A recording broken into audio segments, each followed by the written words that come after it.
my great pleasure to put this together. I realized it should be about 5 hours long, which really would be a bore for everybody, but there was so much material. The hardest thing is going through and thinking, oh, okay, I'd better cut that and I'd better cut that, but that can all be part of another talk. So what I'm really doing tonight is just telling you a little bit more about Mackelvie, but also talking about some of the new discoveries that I've made recently. I've spent a lot of time, which I'm very grateful, in special collections at the Central Library, and also more recently up at the museum. And you know, whatever amount of time you put in, you get a reward in spades, if you like.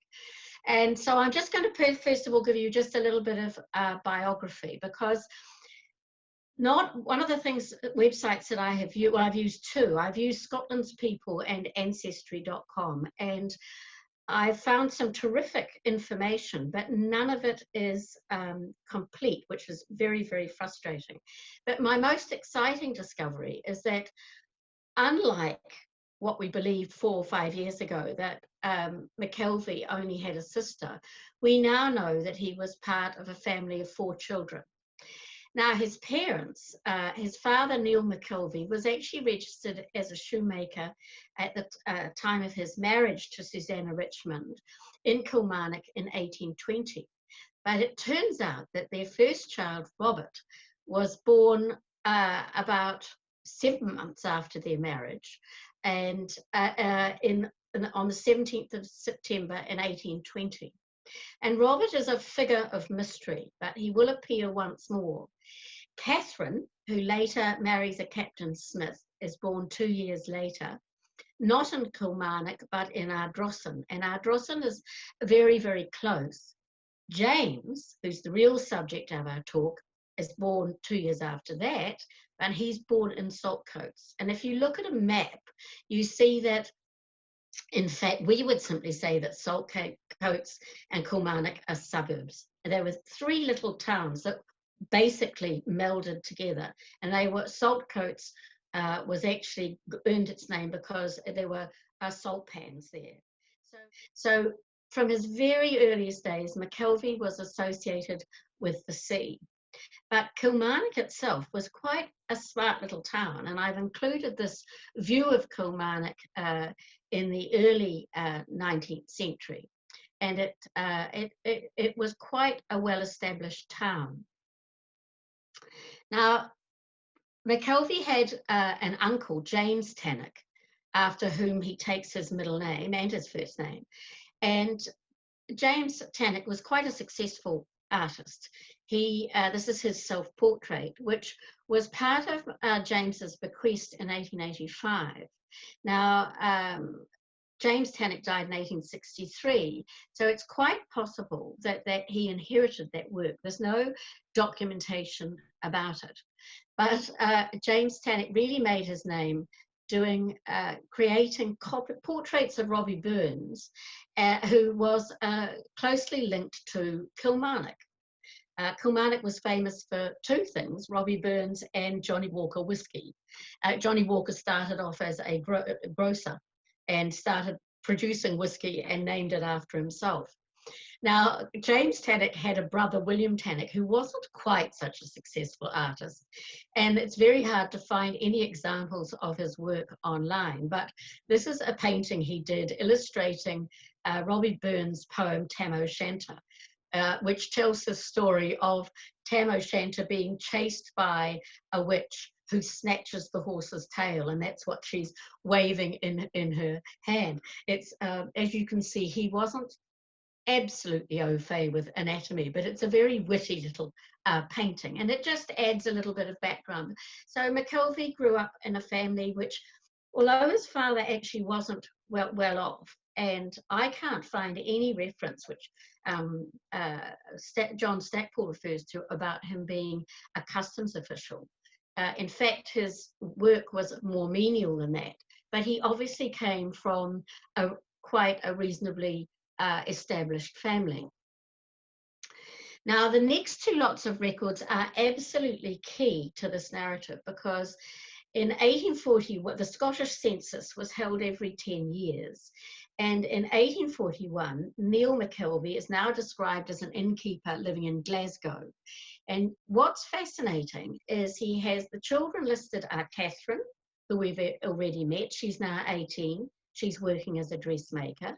James, who's 16 and working as a clerk.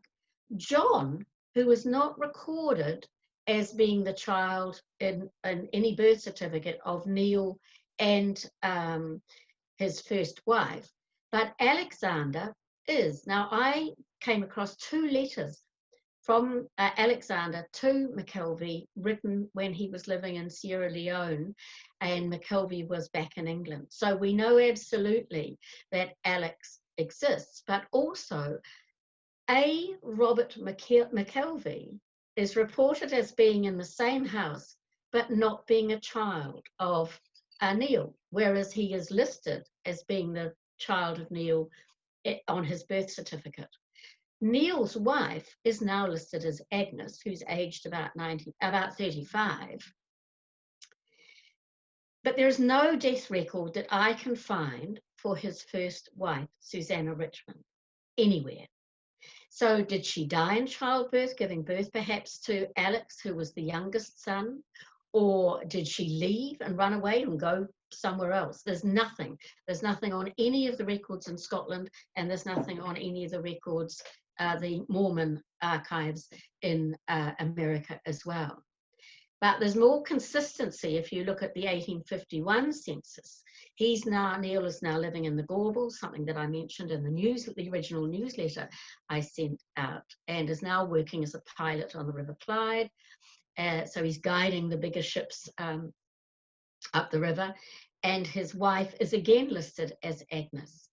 Now, either she is his second wife, or she is a Mackelvie family member who's moved in with him and is described as a second wife. And I've got an interesting quote about that I'll come back to in a minute.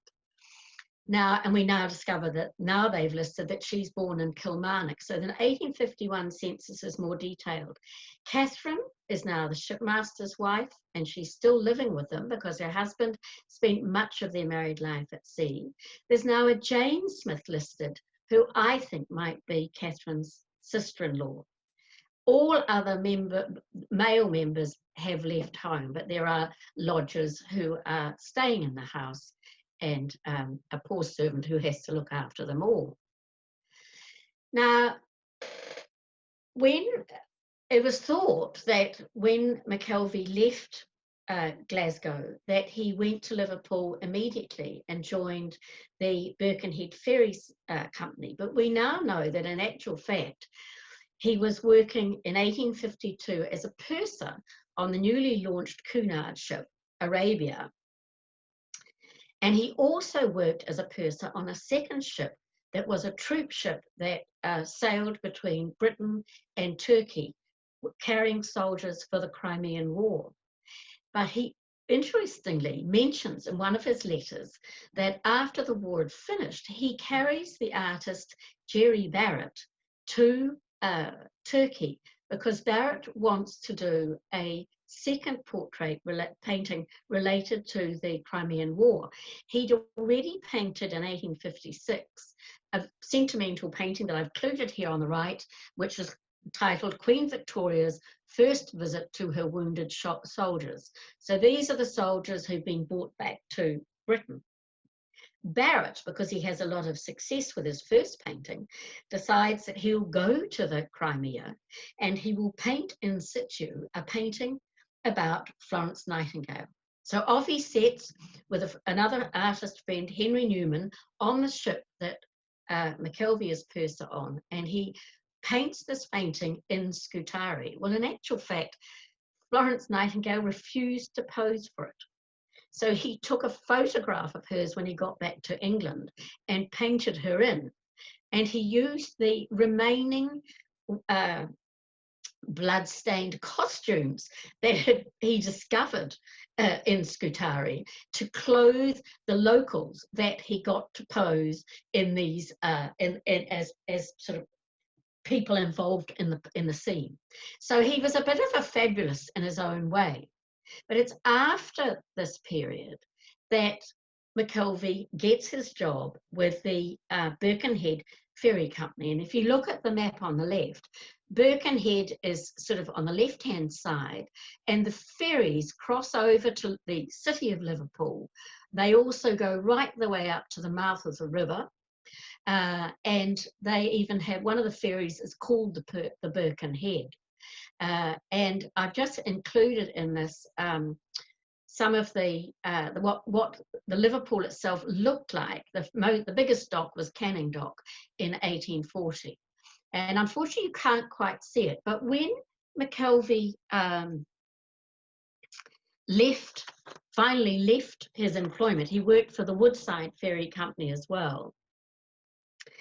He was presented with a silver A pen as a thank you present. And the date that I found just before I came online was that on the 3rd of February 1864, and that's what helps place him in Birkenhead later than the time that he worked on as a purser.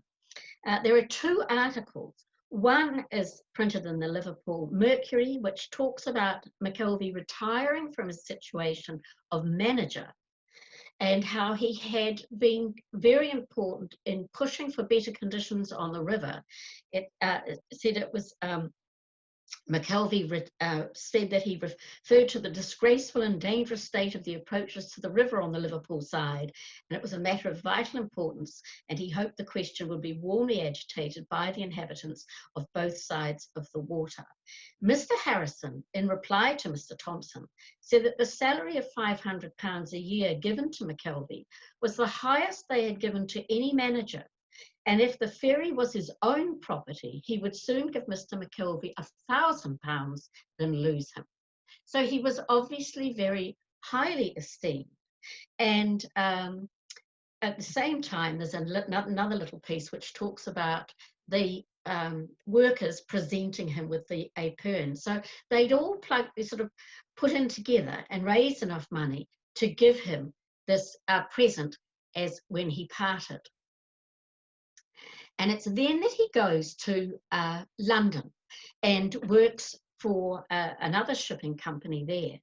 And when he is in London, he meets Jessie and William Brown, having been referred by a phrenologist who does a study of his head to say that he has the right shaped head. And William Brown is absolutely fascinated by phrenology and writes to Logan Campbell, who by now is back in Scotland, saying that in Florence, saying that he thinks that he is the right person to take on a position. Originally, it was going to be as a clerk in the company, but ultimately, Mackelvie paid his way in as a partner in the firm. Now, I've included this painting on the right because many of you will not have seen it. This is a newly discovered painting that's come up for sale in Sydney, I think it is, by John Watson Gordon, of the young Campbell in 1837 before he set out for New Zealand. So I put that in because we all know the older photographs of him and the painting by Steele of him as a much older man, but I think it's quite interesting to look at to see what he looked like as a younger person. The Browns feature a lot in Mackelvie's letters, both in the time he's in New Zealand and when he returns to England, and more on that again. But I just love this this phrenological chart that I've put up there for you, because I think the thing that, there's actually a little place on your forehead that deals with locality and eventuality. It's they seem completely daft today, but it really was believed in the 19th century that you could tell a lot by a man of a person's capabilities by the shape of their head, and also that you could tell a prisoner, a criminal's personality, from that he would have a different shaped head to an ordinary person. So Mackelvie sets off for Auckland, arriving here on the 28th of June in 1865.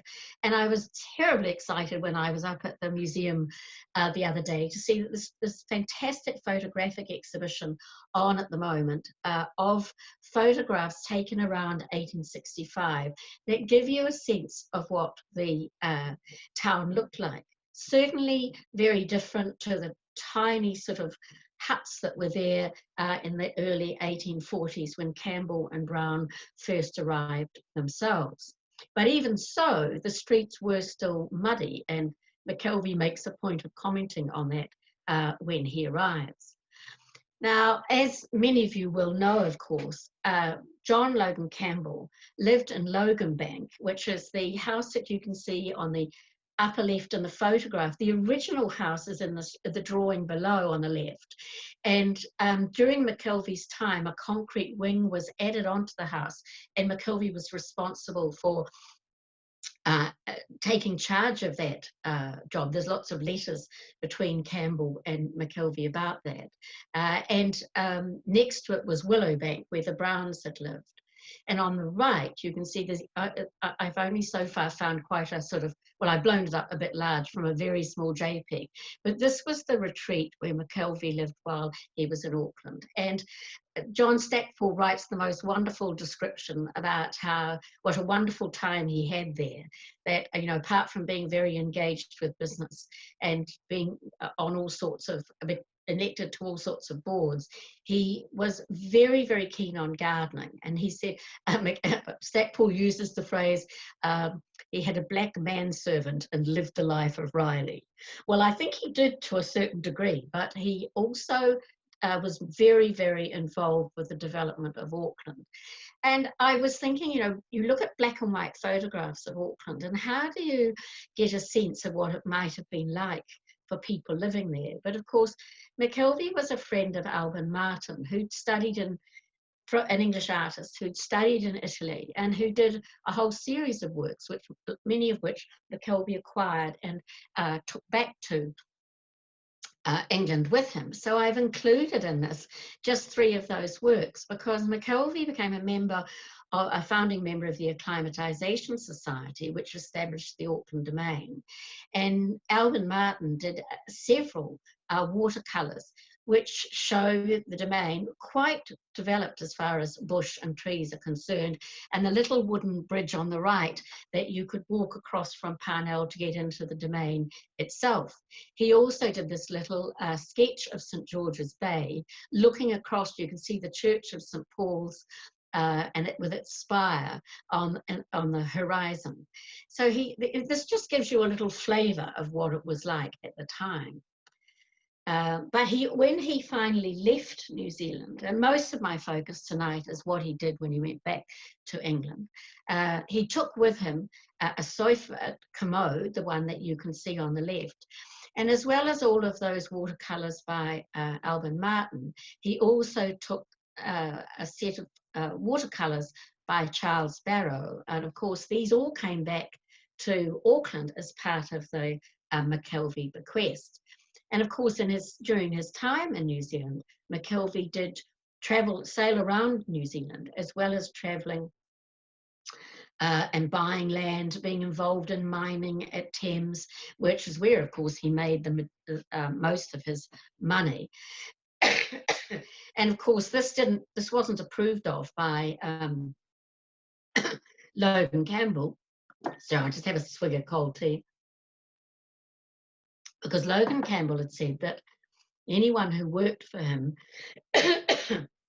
was not allowed to invest in any of the companies that Campbell and Brown and Co invested in. But Mackelvie felt as a partner, and because he had his own money, that if he could invest for Campbell and Brown, and indeed he made a lot of money for them by investing in mining, but he also invested for himself. And it was that money that he then spent later building up the collection for Auckland. But there's other reasons why Mackelvie returned to England. It wasn't just that his time had run out in with the company. He'd already had what was probably one heart attack, sitting in, I think it was the Northern Club, not the Auckland Club, although he was a member of both. And there's a little heart drawn in one of his diaries. But his sister had become ill. And his sister had had three children: Susanna Smith, Mary Catherine Smith, known as Kate, and James Smith, youngest, born in 1861. But by 1871, Catherine was starting to show signs of mental illness.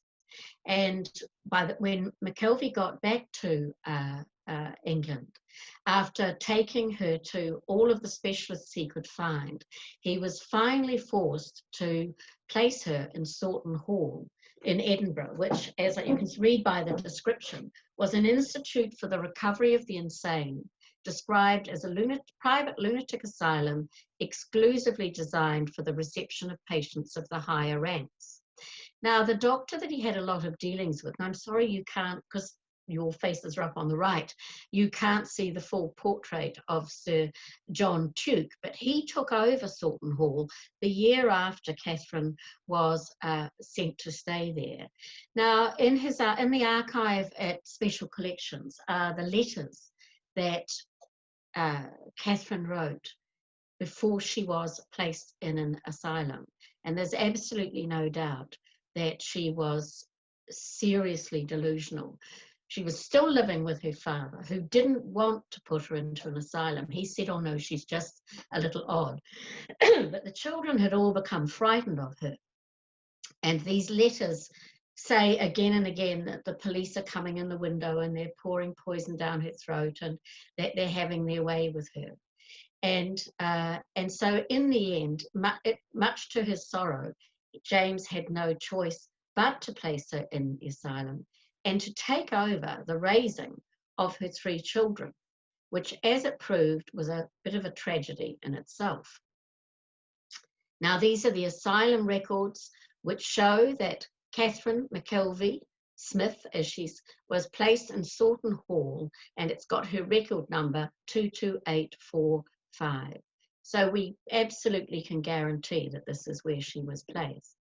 Now, when Mackelvie arrived in London, he eventually set up residence in Queen Victoria Street. Now, this photograph is taken from behind Westminster Abbey, as far as I can tell, because you can't see Westminster Abbey in the background. But he didn't plan originally to rent. He planned to build his own house. And these are the plans, again, they're in Special Collections, of the it's 2 stories with a cellar, house that he wished to build himself. Now, the house was never built, but there are 4 bedrooms.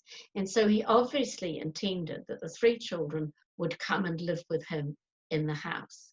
I particularly love the fact that he had this very extensive wine cellar built underneath, because he was a great purchaser of wines, some of which he provided to Campbell & Co in New Zealand, but also for himself. Sometimes, I have to tell you, not to drink, but as an investment. Anyway, the house never got built, and he ended up renting 21 Victoria Street.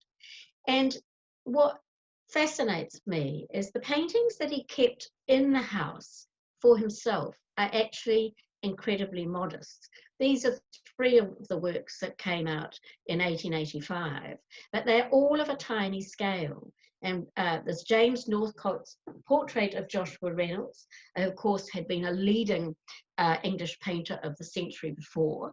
But this tiny little painting by Edward Freer was actually lent to the Northern Club for a very long period of time.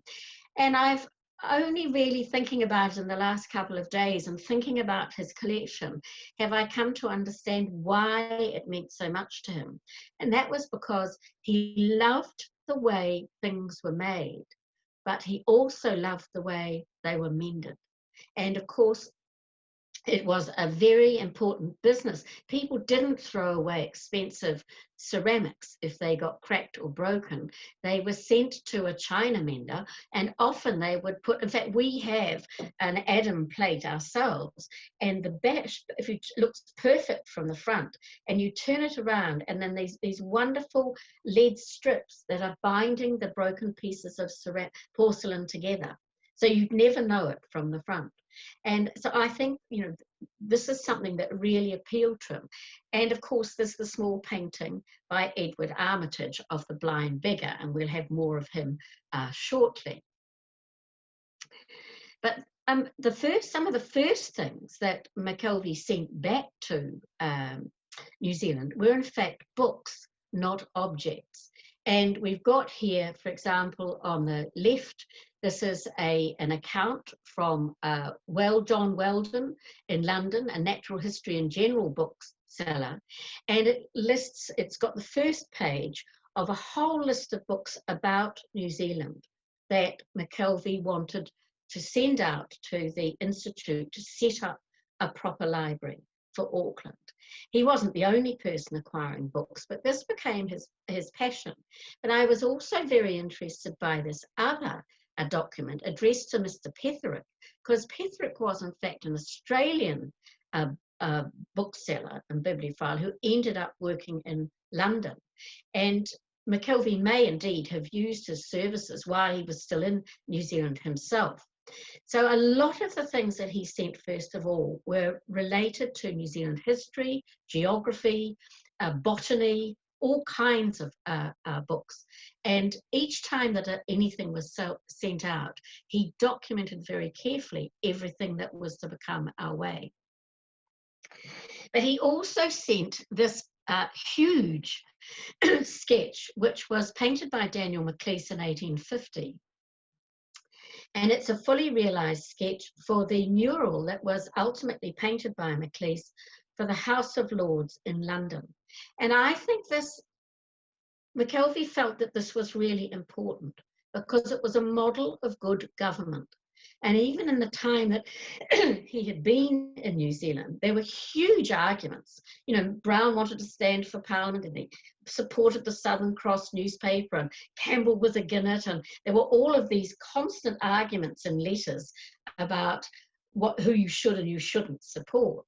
And I think Mackelvie, having probably been witness to some of these arguments, felt that this was a very good model for how government should be run. And of course, it's now in the Auckland collection. But he also was traveling throughout Europe at different times. And he went to Paris on a number of occasions. He went to Italy.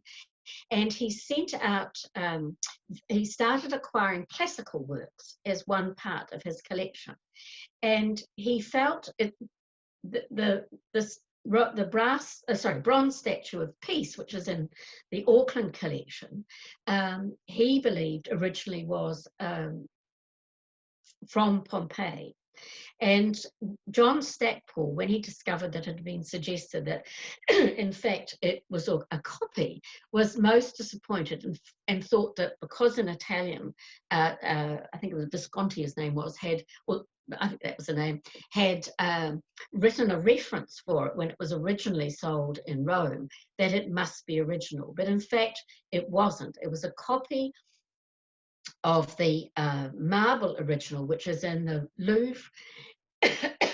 Lots of copies were made, and some of them had square bases, but ours has got the same round base as the one in Paris. And Mackelvie bought it from Foster's auction rooms in May 1882. And in fact, in special collections, there's a 2-page document in French, which I have sent to dear Mr. Maskell to translate because he is a French scholar and I am not, and I might make a mistake. But he also bought from Christie Manson and Wood in 1883 this bronze of the Farnese Hercules. And one of the things that is really important for me is to try as much as possible to find the provenance of these works. What was he looking for, and and who did he choose to buy from?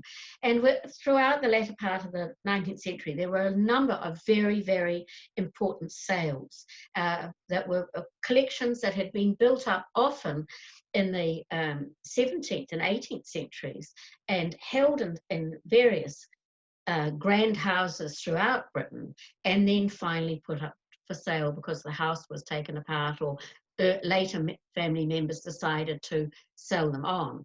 But the Farnese Hercules, the original, is in the Archaeological Museum in Naples, and it is a gigantic stone sculpture. And it was copied by numerous artists because it was seen as a perfection, a model of masculine perfection, of all of the attributes that a male should have, sort of strength and wisdom and all the rest of it, but also a remarkable figure in itself. But the most important sale, without doubt, that Mackelvie went to was the Hamilton Palace sale in 1882. And I've done a lot of research on this because of the Guido Reni painting. Now, Archibald was the 9th Duke of Hamilton, and he spent a number of years in Italy on the Grand Tour, acquiring works of art, which he brought back to Hamilton Palace, which you can see on the right. And his grandson made the mistake of selling the land underneath Hamilton Palace for a coal mine, and gradually the palace started to subside, and in the 1920s the palace actually had to be demolished. And a whole team of researchers have been busy in Edinburgh for numerous years now, putting together what will be called the Virtual Hamilton Palace Project, where they will recreate virtually every room in the palace, and you will be able to go through it and see where paintings originally hung.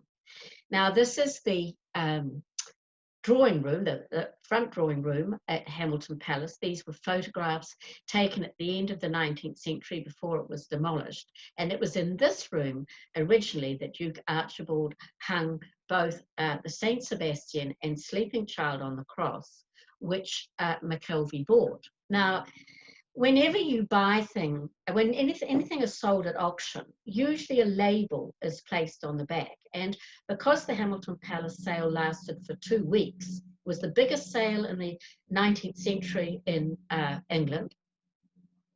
And on the back of every work, there's a sticker that gives the number of the work in the sale. And Guido Reni's Martyrdom of Saint Sebastian he paid £46 4 shillings for. Now, he could have bought a Titian or any of the leading Italian painters, but they were fetching quite high prices. Titian and Veronese were fetching high prices in the 19th century.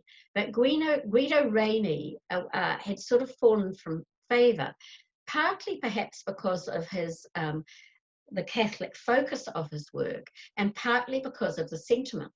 But this work appealed to Mackelvie, and he acquired this. And I've done a lot of research in the past with Sarah Hillary on the Guido Reni, because it was queried as to whether it was by Reni or not, or whether it was because Reni did at least 4, and at one time it was thought he did 5 copies. Well, we were able to prove that this version was bought originally from the Consul Smith in the 18th century, and this is a copy of the catalogue that he produced of his own works that were sold. But Mackelvie also bought this painting on the left, which he was attributed to Leandro Bassano while it was in the Duke's collection. Vargan, who was very famous for travelling all the way through England and listing everything, all the paintings and objects that were in the major houses in Britain, lists this as by Leandro Bassano. We now know that in fact it's by Andrea Michieli, known as Andrea Vicentino, who worked for the Bassano family in painting the very big murals that are in the Doge's Palace in Venice. Now, Mackelvie also bought this little painting, now we know to be after Guido Reni, of the Christ child asleep on the cross. And Reni based his painting on a painting by Caravaggio. But one of the things that I'm really fascinated by, so I've put that in twice, in the Mackelvie collection at Auckland Art Gallery, there is a folio of Italian drawings, and there is no documentation about how they, as yet, about how they came into the collection. My feeling is that they must be part of a folio of drawings that Mackelvie acquired himself, because if they'd been bought in the 20th century, there would have been a record of them. And there's absolutely no doubt that's been absolute. I took a copy of this drawing to Bologna, and it was verified as a drawing by Guido Reni, by a Bolognian scholar. But the letter on the back, and you can see this online on the website, is written by Gian Giacomo Cimenti, who was one of Reni's students. Now, Reni let his students use his drawings to do work on second versions of paintings.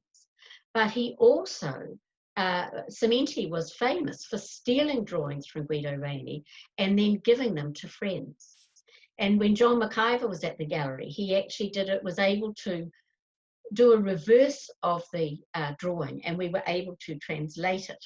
And if you turn that drawing around, you get a pretty close conversion to the painting that we see on the left. But Mackelvie also bought a range of very beautiful decorative art items, or what he referred to as objects of virtu, from the Hamilton Palace sale, including this Venetian rock crystal jug on the left and the bust on the right, which we still haven't identified which emperor it was. He also bought a collection of jade, and he loved jade. He sent a number of items back to New Zealand, saying that he really hoped that they would be of interest and benefit to Maori, because he collected their jade carvings as well, and he thought that they would be interested to see what the Chinese did when they carved jade. He also, and most of the things in the Hamilton Palace sale were from the Qing dynasty, including enamel works, which you can see on the right. But he also collected this little Florentine plaque, and of course he'd been to Florence himself. He acquired Persian knives, which he thought were Persian, that they're now thought to be Indian.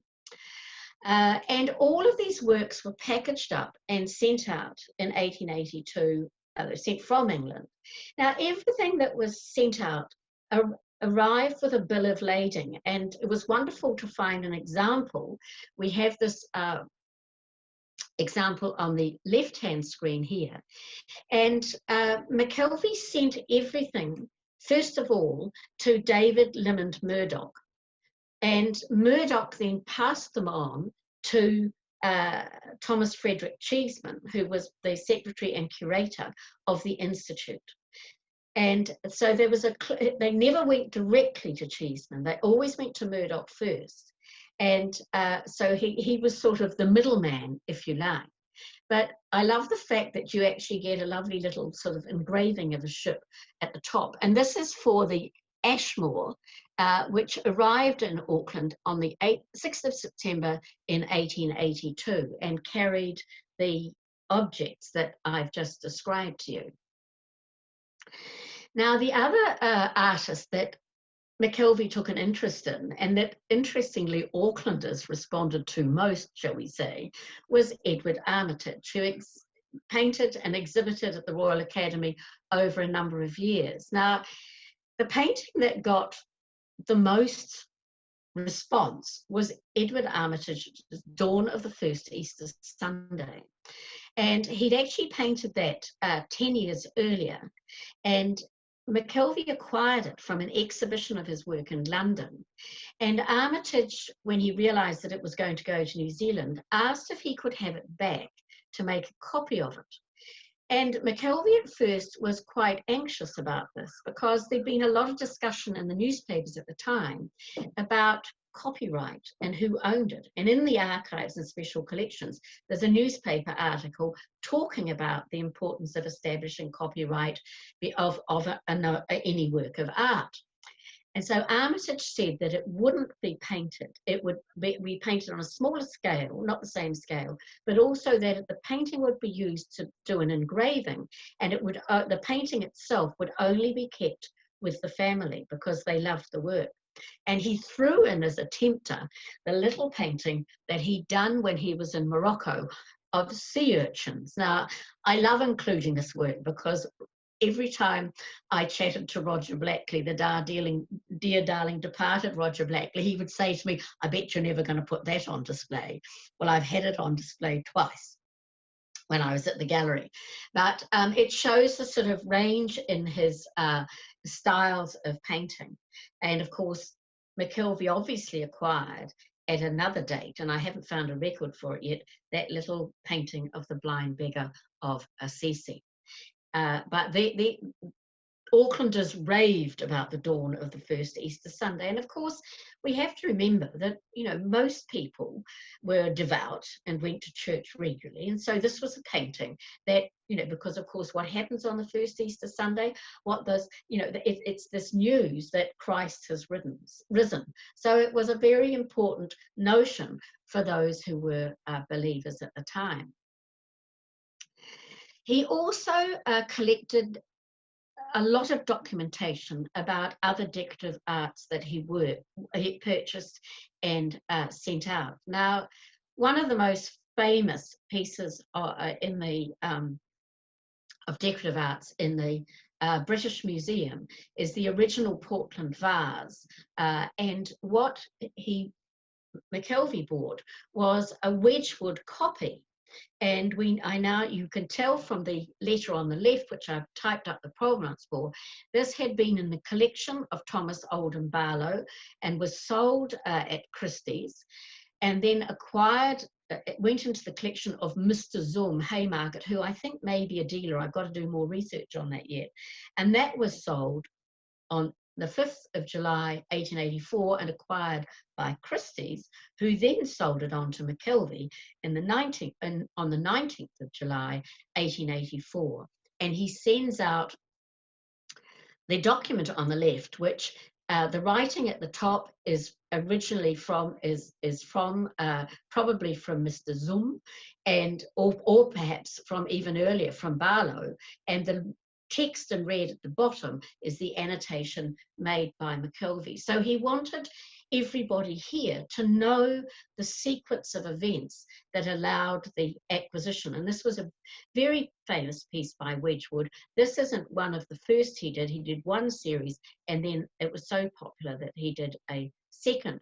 But for Mackelvie, it wasn't so much that, you know, he knew he could never have the original, but he wanted Auckland to have a representation of the very best of what was not just in the British Museum, but of course the other very important museum that opened up in England at the time, which was the South Kensington Museum, now the Victoria and Albert Museum. And in some ways, his collection represents that kind of museum more than the British Museum. So what we have here is a photograph of the Auckland Institute and Museum. Now, the first institute was basically a tin shack, and then this much grander building was built in Princes Street. And it was here that Cheeseman, the curator, Thomas Frederick Cheeseman, who I sense was a really lovely man. He was a botanist, amongst other things, and worked extremely hard for the Institute. And I've just been transcribing all of his letters that he wrote back to Mackelvie. We don't have many of the letters Mackelvie sent to him that I've discovered as yet, but he was meticulous in replying to Mackelvie and expressing the Institute's thanks. And this is a photograph below, which you can see of one of the displays that he did around about 1882. And we know it's after the works from Hamilton Palace were sent out, because you can see the Christ child asleep on the cross in the background there. But Mackelvie loved collecting tiny things. And, you know, he had a tragic life with the children, with his nieces and nephew. His nephew obviously suffered from a mental illness as well, and he behaved extremely erratically at one point when he was living with Mackelvie, chasing people around the house with a knife. He then started to go blind. Mackelvie took the whole family to Switzerland to see a specialist to try and save his sight.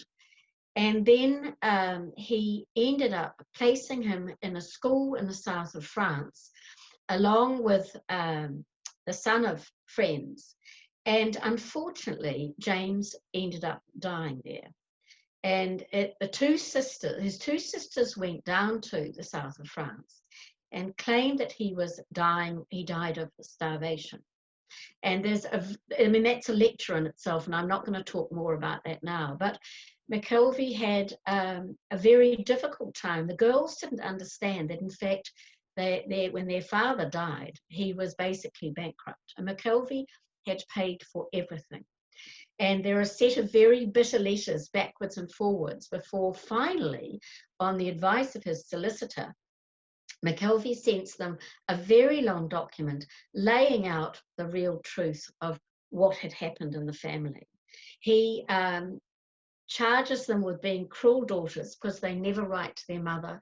They never send her stockings. They never send her copies of ladies' magazines to entertain her. And they don't even want to go and visit her, whereas Mackelvie goes up to Edinburgh as often as he can. And when I look at these tiny objects, I think, what solace it must have given him sitting at home to hold these things in his hand, to look at the craftsmanship, but also just to travel in his mind. Because by the beginning of the 1880s, Mackelvie was a sick man himself. He writes in his letters about having bronchitis, but the likelihood is that he actually had tuberculosis. He spent all of the European winters in a year in the south of France. And in fact, William and Jessie Brown also spent time there. And there's a wonderful letter written from Jessie Brown. They remained really close friends. In fact, you know, as